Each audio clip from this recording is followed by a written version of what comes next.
हिमाचल प्रदेश के बिलासपुर जिले में समुंदर तल से लगभग 1100 मीटर की ऊंचाई पर एक ऐसी पहाड़ी है जहां आस्था, इतिहास और चमत्कार एक साथ मिलते हैं। एक तरफ 51 शक्तिपीठों में से एक होने का दिव्य गौरव और दूसरी तरफ सदियों पुरानी ऐसी कथाएं और चमत्कार वो आज भी लोगों को सोचने पर मजबूर कर देते हैं।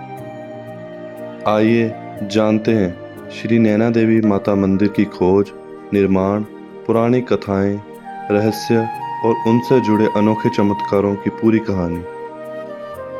कमेंट में लिखना ना भूलिएगा जय माता दी और सब्सक्राइब जरूर करिए। 8वीं शताब्दी की बात है।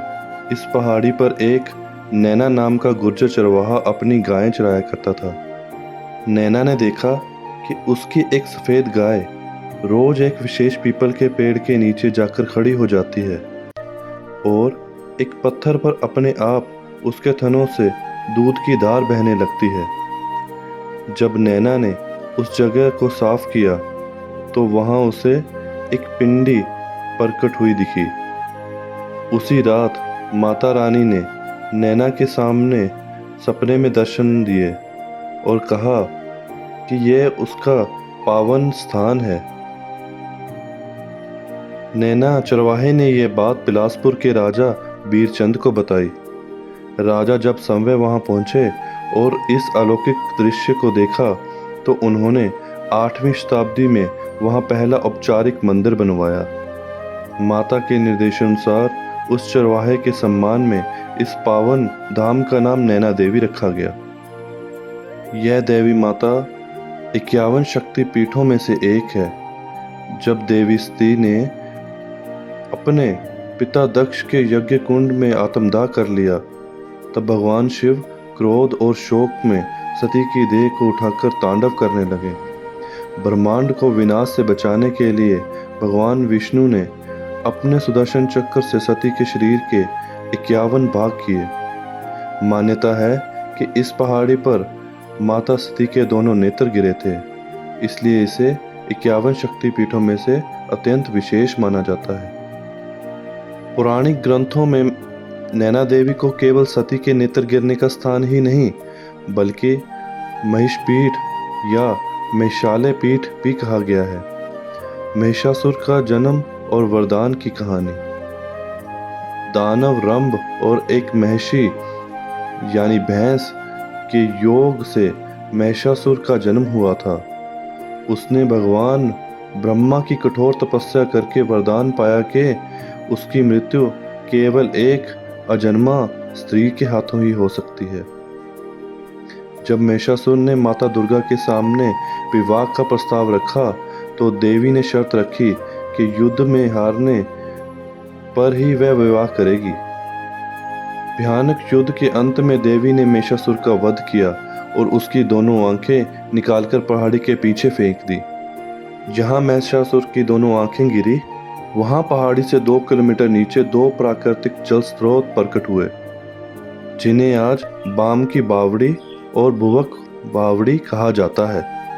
जहां महिषासुर का सिर काटकर गिरा था वहां भगवान ब्रह्मा ने एक पवित्र कुंड का निर्माण किया जिसे कृपाली कुंड कहा गया है। आइए अब सुनते हैं डाकू से महान भक्त बने ज्योना मोड़ की गाथा। नैना देवी पहाड़ी की तलहटी में पंजाब और हिमाचल के प्रसिद्ध लोक नायक भक्त ज्योना मोड़ की समाधि स्थित है। कौन थे ये ज्योना मोड़? 20वीं शताब्दी की शुरुआत में ज्योना मोड़ पंजाब का एक प्रसिद्ध डाकू था जो गरीबों की मदद करने के कारण लोक कथाओं में रॉबिन हुड माना जाता है। वह माता नैना देवी का परम भक्त था। माता की कृपा और रूपांतरण। जब ब्रिटिश पुलिस ने उसे चारों तरफ से घेर लिया तो उसने माता नैना देवी की रक्षा की प्रार्थना की।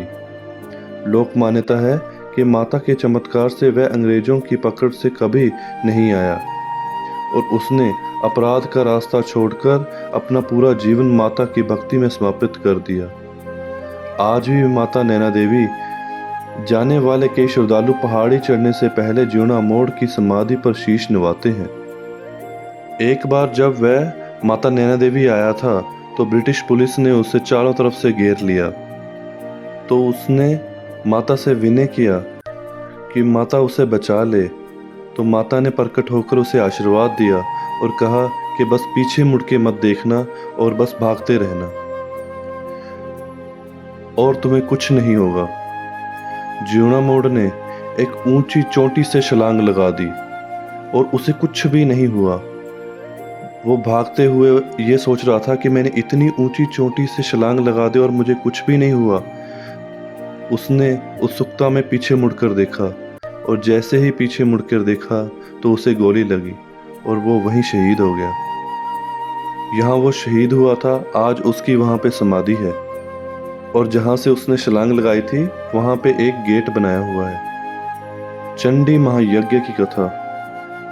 17वीं शताब्दी के अंत में सिखों के 10वें गुरु श्री गुरु गोबिंद सिंह जी ने अत्याचारियों से रक्षा के लिए अनंतपुर साहिब में रह रहे गुरु गोबिंद सिंह जी ने नैना देवी की पहाड़ी पर 9 महीने तक चलने वाले महायज्ञ का आयोजन किया था। यज्ञ में के मुख्य पुजारी पुरोहित बढ़िया की निष्ठा से प्रसन्न होकर गुरु गोबिंद सिंह जी ने उन्हें एक ऐतिहासिक ताम्रपत्र भेंट किया था, जिस पर अनंतपुरी या गुरमुखी लिपि में लिखा गया था, नमो नैने, बढ़िया हमारा पुरोहित है। आज भी यह ऐतिहासिक ताम्रपत्र और गुरु जी का तीर मंदिर में के मुख्य पुजारी परिवार के पास सुरक्षित रखा हुआ है। पीपल के वृक्ष की गाथा। मंदिर परिसर में स्थित प्राचीन पीपल का पेड़ वही स्थान माना जाता है जहां सफेद गाय दूध बहाया करती थी। कहा जाता है जो श्रद्धालु सच्चे दिल से इस वृक्ष के पर धागा बांधते हैं या मन्नत मांगते हैं, उनकी आंखों से संबंधित बीमारियां और मनोकामनाएं पूरी हो जाती हैं। कोल्ला वाला टोबा। पहाड़ी पर स्थित यह एक अत्यंत पवित्र तालाब है। मान्यता है कि प्राचीन काल में देवी माता स्नान के बाद यहाँ आकर विश्राम करती थी। नवरात्रि के दौरान जब श्रद्धालु गर्भगृह के सामने पुष्प और पीपल के पत्ते हाथ में उठाकर जयकारे लगाते हैं तो कई श्रद्धालुओं को गर्भगृह की दीवारों पर अलौकिक प्रकाश और माता के रूप की परछाई दिखाई देने का अनुभव होता है। मंदिर के पास एक संकरी गुफा है जिसे अवतार गुफा कहा जाता है। श्रद्धालुओं का मानना है कि प्राचीन काल में ऋषि मुनि और साधु यहाँ गुप्त रूप से तपस्या करते थे और इसके रास्ते काफी गहरे और रहस्यमयी हैं। स्थानीय निवासियों का कहना है कि आसपास के पहाड़ों पर जब भी कोई भयंकर प्राकृतिक आपदा या भूस्खलन की स्थिति बनी तो माता के शिखर धाम पर उसका कोई बुरा असर नहीं होता। तो दोस्तों, यह थी ब्रह्मांड की रक्षक, दुष्टों का संहार करने वाली माता नैना देवी की गाथा और उनके पावन धाम का इतिहास। जब भी जीवन में कमजोर पड़े या चारों तरफ से निराशा घेर ले तो बस एक बार आंखें बंद करके माता नैना देवी का स्मरण करें, वे आपकी रक्षा के लिए दौड़ी चले आएंगी।